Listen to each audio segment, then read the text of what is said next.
Cinema ನೋಡ್ಬೋದು ಆ ಭರವಸೆ ಬಂದಿದೆ. ಈಗ ಟ್ರೈಲರ್ ನೋಡಿದ್ವಿ, ಬಟ್ ಟ್ರೈಲರ್ ಏನೂ ಅಲ್ಲ, ಅದು ಸಿನಿಮಾ ನೋಡಿದ್ರೆ ಗೊತ್ತಾಗುತ್ತೆ ವಿಷಯ ಏನಿದೆ ಅಂತ. ನಿಜವಾಗ್ಲೂ ಅಷ್ಟು ಬಂದಮೇಲೆ ಅಷ್ಟೇ. ನೀವೇ ನಾನೇನು ಹೇಳ್ತೀನಿ, ಟ್ರೈಲರು ನಾವೇನೂ ತೋರಿಸಿಲ್ಲ ಇಲ್ಲಿ. ಪ್ರತಿಯೊಂದು ಸೀನು ಟ್ರೈಲರೇ. ಜನ ಪ್ರತಿಯೊಂದು ಸೀನು ವಿಷಲ್ ಆಗ್ತಿದ್ರೆ, ಪ್ರತಿಯೊಂದು ಸೀನು ಕೂಗಾಡ್ತಿದ್ರೆ, ದಟ್ಸ್ ಆಲ್ ಅಷ್ಟೇ. ಬನ್ನಿ, ಮಿಸ್ ಮಾಡ್ಕೊಂಬಿಡಿ. ಆಮೇಲೆ ಅಂದರೆ ಥಿಯೇಟ್ರಲ್ಲೇ ನೋಡಬೇಕಿಲ್ಲ, ಥಿಯೇಟ್ರಿಗೋಸ್ಕರನೇ ಮಾಡೋದು ಈ ಸಿನಿಮಾ. ಆ ಗ್ರ್ಯಾಂಜರ್ ಆಗಲಿ, ಆ ಸೌಂಡ್ ಡಿಸೈನ್ ಆಗಲಿ, ಟೆಕ್ನಿಕಲಿ ಆಗಲಿ, ಆ ವಿಜುವಲ್ ಟ್ರೀಟ್ಮೆಂಟ್ ಆಗಲಿ, ನೀವು ಸ್ಕ್ರೀನ್ ಮೇಲೆ ನೋಡೋಕ್ಕೆ ಒಂದು ಮಜಾ. ಅದನ್ನು ಮಿಸ್ ಮಾಡ್ತಿಲ್ಲ. ಅದು ನರ್ತಕಿದೆ ಅನ್ನೋದು ತುಂಬ ಚೆನ್ನಾಗಿದೆ. ಸೌಂಡ್ ಕ್ವಾಲಿಟಿ ಮತ್ತು ವಿಜುವಲ್ ಎಲ್ಲ ತುಂಬ ನೀಟಾಗಿ ಮೇಂಟೈನ್ ಮಾಡಿದ್ದಾರೆ. ಖುಷಿ ಆಯ್ತು ನನಗೆ ಇಲ್ಲಿ. ಅಂದರೆ ತುಂಬ ವರ್ಷ ಆದಮೇಲೆ ಜಂಗಲ್ ಜೊತೆ ಸಿನಿಮಾ ನೋಡಿದ್ದು. ನನಗೂ ಕೆಲವು ಕಡೆ ಎಮೋಷನಲ್ ಆದರೆ ಅವ್ರು ಕಿರ್ಸ್ಬೇಕಾದ್ರೆ ಹೋಗ್ಬೇಕಾದ್ರೆ ಅಶೋಕ್ನ ಜೈ ಅನ್ಬೇಕಾದ್ರೆ ಎಲ್ಲರೂ ಜೈ ಅಂತ ಇದ್ರು. ಇದು ನನಗೊಂಥರ ಸಂಭ್ರಮ. ಇದೇ ಸಕ್ಸಸ್ ಅಲ್ವಾ ಸಿನಿಮಾಗೆ, ಇನ್ನೇನೊಂದು ಸಕ್ಸಸ್ ಅಂತ ಇದೇ ಖುಷಿ.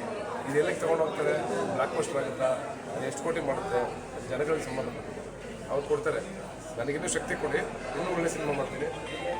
ಸಿನಿಮಾ ದುಡ್ಕೊಂಡಿರ್ತೀನಿ, ವರ್ಷಕ್ಕೆ 2 ಸಿನಿಮಾ ಮಾಡ್ತೀನಿ. ಈ ಪ್ರೊಡಕ್ಷನ್ ಗೆಲ್ಲಿಸಿ ಇನ್ನೂ ಶಕ್ತಿ ಕೊಡಿ.